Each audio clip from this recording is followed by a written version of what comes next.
الكريم اما بعد فاعوذ بالله من الشيطان الرجيم بسم الله الرحمن الرحيم عن النواس بن سمعان قال سمعت النبي صلى الله عليه وسلم يقول يؤتى بالقرآن يوم القيامة وآله الذين كانوا يعملون به تقدمه سورة البقرة وآل عمران كأنهما غمامتان أو ظلتان سوداوان بينهما شرق أو كأنهما فرقان من طير صواف تحاجان عن صاحبهما رواہ مسلم۔ حضرت امام مسلم نے حضرت نواس بن سمعان سے روایت کی ہے، وہ فرماتے ہیں میں نے نبی اکرم صلی اللہ علیہ وسلم کو یہ فرماتے ہوئے سنا قیامت کے دن قرآن اور قرآن والے جو اس پر عمل کرتے تھے یوں بلائے جائیں گے کہ سورہ بقرہ اور سورہ آل عمران آگے آگے ہوں گے، گویا سفید بادل ہیں یا کالے شامیانے جن کے درمیان کچھ فاصلہ ہوگا، گویا وہ صف بستہ پرندوں کی دو ٹولیاں اپنے عملوں کی طرف سے جھگڑتی ہوں گی۔ یہ حدیث پاک کل کے ساتھ ہی ہے جی، کل والی حدیث پاک کے ساتھ ہی ہے۔ قرآن پاک کی عزت، عظمت اور صاحب قرآن کی عزت اور عظمت کا عالم یہ ہوگا کہ وہ کل قیامت والے دن مکمل پروٹوکول کے ساتھ اللہ کی بارگاہ میں پیش کیے جائیں گے۔ آج جب کوئی وی آئی پی شخصیت نکلتی ہے نا جی، تو اس کے پروٹوکول کے لیے آگے پیچھے قافلہ ہوتا ہے، گاڑیاں ہوتی ہیں، گارڈز ہوتے ہیں، پورا فل پروٹوکول دیا جاتا ہے جی، یہ بڑی اہم ترین شخصیت۔ کل محشر والے دن کی اہم ترین شخصیات کچھ اور ہوں گی، وہ جو صاحب قرآن ہوں گی، جو قرآن کی تلاوت کرنے والی، قرآن پڑھنے والی، ان پر عمل کرنے والی، وہ وی آئی پی شخصیات ہوں گی کل قیامت والے دن۔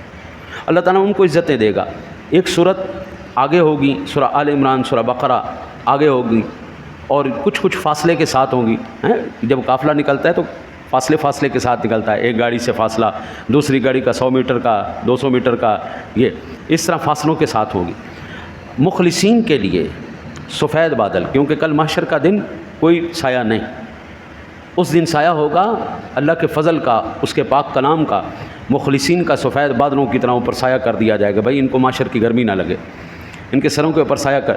جو کم درجے والے ہیں ان کے اوپر شامیانی کی طرح ہوگا، اور شامیانہ سایہ کیا ہوا ہوگا۔ کبھی آپ جائیں نا جی، سڑک پر رکیں تو بورڈ لگا ہوتا ہے یا درخت لگا ہوتا ہے تو اس کا سایہ پڑ رہا ہوتا ہے، ہم کوشش ہوتی ہے کہ ہم سڑک کے اس حصے پہ نہ کھڑا ہوں جہاں سورج ہے، ہم اس حصے میں کھڑے ہوں جہاں پہ سایہ ہے۔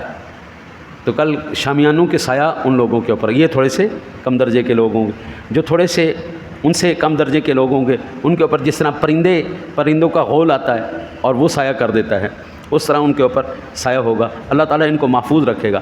اور یہ بات اللہ تعالیٰ نے اپنے پاک کلام کے اندر بھی ارشاد فرمائی، یوم نحشر المتقین الی الرحمن وفدا ونسوق المجرمین الی جہنم وردا۔ اور جس دن پرہیزگاروں کو رحمان کی طرف لے جائیں گے مہمان بنا کر، اور مجرموں کو جہنم کی طرف ہانکے گے پیاسے۔ اس دن مجرموں کو جس طرح دیکھیں نا جی، وہ آپ نے کبھی ریوڑ دیکھا ہو بکریوں کا، تو چرواہے کے ہاتھ میں ڈنڈا ہوتا ہے، وہ کبھی ادھر مارتا ہے، چلو چلو، ہانکتا ہے ان کو آگے، چلو۔ مجرموں کو اس طرح ہانکا جائے گا، اور جو متقی لوگ ہوں گے ان کو پروٹوکول دیا جائے گا۔ یہ قرآن پاک کے اندر بھی دو ٹوک بات بتا دی۔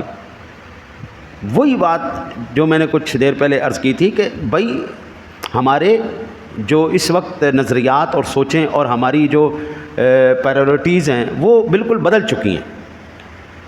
مادی دنیا نے ہمارے اوپر اتنا زبردست قسم کا غرب بنا لیا ہے کہ آج ہم اس سے اپنی جان چھڑوانا ناممکن سا ہو چکا ہے۔ مثال کے طور پر چھوٹا سا بھی بچہ ہے نا جی، جس کو فون کی عادت لگی ہوئی ہے، اسے آپ فون چھین کے دیکھیں چھوٹا، حالانکہ چھوٹا سا بچہ ہے، آپ اسے لے کے دیکھیں، وہ آپ کی جان کھا جائے گا، رو رو کے دماغ پھاڑ دے گا۔ اور چھوٹے بچے کا یہ حال ہے تو بڑے بچوں کا حال کیا ہے؟ بڑے بچوں کا عالم یہ ہے۔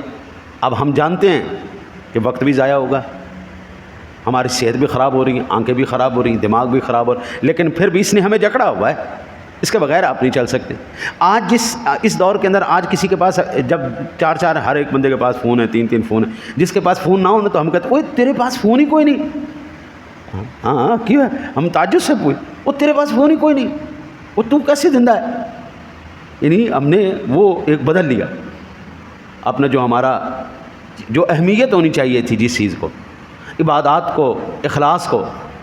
اچھا دوسری بات، بعض لوگوں نے کہا کہ کل قیامت والے دن بھائی کوئی کسی کا نہیں پتہ چلے گا کون کون ہے کون، منافق بھی ایک جگہ ہوں گے، کافر بھی ایک جگہ ہوں گے، مشرک بھی ایک جگہ ہوں گے، منافق مومن بھی ایک جگہ ہوں گے۔ میں کہتا ہوں نبی پاک صلی اللہ علیہ وسلم نے اور قرآن نے پہلے بتا دی بھائی ایمان والے جو ہوں گے محشر والے دن متقی ہوں گے، ان کو فل پروٹوکول دیا جائے گا۔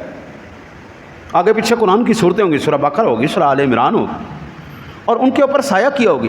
حضرت بڑے تعجب کی بات ہے، لوگوں نے چرب زبانی کرتے ہوئے اس حد تک جرت کا مظاہرہ کیا، وہ کہتے جی کل تو مومن اور کافر کو حضور بھی نہیں پہچان سکیں گے۔ میں کہتا ہوں قرآن اور حدیث ہمیں بتا رہی ہے کل محشر والے دن پورے محشر عالم محشر پہچان جائے گا کون آ رہا ہے۔ آج حضرت کوئی وی آئی پی شخصیت گزرے تو ہمیں فوراً سے پہلے پتہ لگ جاتا ہے، یار اشارے بند ہو گئے جناب، ہر چیز جناب، وہ اتنا لمبا قافلہ آ رہا ہے، تو 1 منٹ میں پتہ چل جاتا ہے، حالانکہ ہم اس کو جانتے نہیں ہیں کون ہے، لیکن اتنا پہچانتے ہیں یہ بندہ بڑا اہم ترین ہے، یہ وی آئی پی شخصیت۔ کل حشر والے دن متقیوں کا یہ جو قافلہ گزرے گا نا جی، اس کے رحمان کے مہمان بنا کر جب ان کو لے جایا جائے گا فل پروٹوکول کے ساتھ، تو حضرت فوراً عام بندہ پہچان جائے گا، پھر نگاہ نبوت تو نگاہ نبوت ہے کہ بنا اللہ کے نبی کی نگاہ، تو پھر اللہ کے نبی کی نگاہ۔ اور پھر یہ جو بادل عام آتے ہیں نا جی، یہ عام بادل آتے ہیں تو یہ سورج کی روشنی کو چھپا دیتے ہیں، اندھیرا کر دیتے ہیں، لیکن وہ بادل اندھیرا نہیں کریں گے، محشر میں جگمگا اٹھیں گے، وہ زمین ان کی روشن ہو جائے گی، اور وہ روشن کس چیز سے ہوگی؟ اللہ وحدہ لا شریک کا پاک کلام ارشاد فرماتا ہے وَأَشْرَقَتِ الْأَرْضُ بِنُورِ رَبِّهَا، وہ تیرے رب کے نور سے منور ہو جائیں گے۔ آپ دیکھیں نا جی، جب سورج نکلا ہو نا تو بادل ذرا ہلکا سا ہو تو اس کے اندر سے روشنی چھن چھن کے آتی ہے اور پوری زمین کو روشن کر دیتی، وہ پتہ لگتا ہے کہ جناب کیا بات ہے، کیا سین ہے۔ اس دن پھر محشر کا سین بھی وکھرا ہی ہوگا۔ یہ سایہ کی ہوں گی صورتیں جس کے آج ہم نا اپنی بچیوں کے سر پہ قرآن رکھ کے ان کو ودا کرتے ہیں، اصل مقصد تھا قرآن کے سائے میں اس کو جو ہے ودا کرنے کا مقصد یہ تھا کہ اس بچی کو ساری زندگی ہم نے قرآن کی تعلیمات دی ہیں، آج یہ بچی قرآن کے سائے میں ہمارے گھر سے روانہ ہو رہی ہے۔ وہ جو قرآنی تعلیمات تو ہم نے بیچ میں سے اسکپ کر دیں اور صرف کتاب رکھ دی کہ اب یہ صرف کتاب کے نیچے سے گزرتے رہو، ایک علامت رہ گئی۔ وہ بابو یہ علامتیں کل قیامت والے دن کام نہیں آئیں گی۔ آپ سے یہ نہیں پوچھا جائے گا آپ نے اپنی بیٹی کو جب ودا کیا تھا اس کے سر پہ قرآن رکھا تھا یا نہیں رکھا تھا، ہاں یہ ضرور پوچھا جائے گا اس کو قرآن کی تعلیم دی تھی یا نہیں تھی، یہ ضرور پوچھا جائے گا۔ اور جو قرآن کی تعلیمات دے کر روانہ کریں گے کل حشر والے دن، اللہ کہتا ہے اور اس کا حبیب بھی ارشاد فرما رہا ہے ان کو وی آئی پی پروٹوکول ملے گا۔ اللہ کی قسم میں نے پورا قرآن پڑھ کے دیکھ لیا، میں نے ذخیرہ احادیث پڑھ کے دیکھ لیا، دنیا دار کا وہ پروٹوکول نہیں ہوگا جو دیندار کا پروٹوکول ہوگا۔ ایک حافظ قرآن ہے نا جی، اس کا بھی پروٹوکول ہو، ایک عالم دین ہے نا جی اس کا۔ اب یہ صرف 2 صورتوں کی بات ہو رہی، سورہ بقرہ اور سورہ آل عمران، صرف 2 صورتوں کو پڑھنے والا، 2 صورتوں کو یاد کرنے والا، اس کا اتنا پروٹوکول ہے۔ جو الحمد کی الف سے والناس کے سین تک پورا قرآن کا حافظ ہوگا، اس کا عالم کیا ہوگا، اس کا پروٹوکول کیا ہوگا۔ یہ وہ پروٹوکول ہیں جو کل قیامت والے دن۔ اور پھر میں قربان جاؤں، آقا جی علیہ الصلوۃ والسلام نے جو یہ حدیث پاک کے اندر آخری ارشاد فرمایا نا جی کہ کانہما فرقان من طیر صواف فتحاجان من عن صاحبہما، وہ صورتیں کل قیامت والے دن اللہ سے جھگڑا کریں گی۔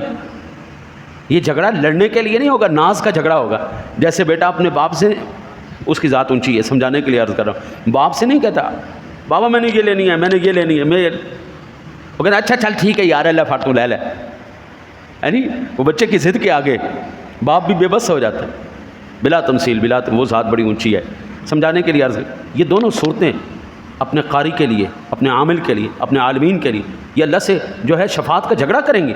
یا اللہ ساری زندگی انہوں نے ہمارے ساتھ وفا کی ہے، یا اللہ ہمیں پڑھایا ہے، یا اللہ آج ہماری بات نہیں مانے گا۔ مالک فرمایا اچھا چلو ٹھیک ہے لے جاؤ ان کو جنت میں لے جاؤ۔ تو یہ اعزاز ہوگا کل قیامت والے دن۔ اللہ سے دعا کرتے ہیں اللہ تعالیٰ آپ کو مجھے قرآن کی محبت نصیب فرمائے۔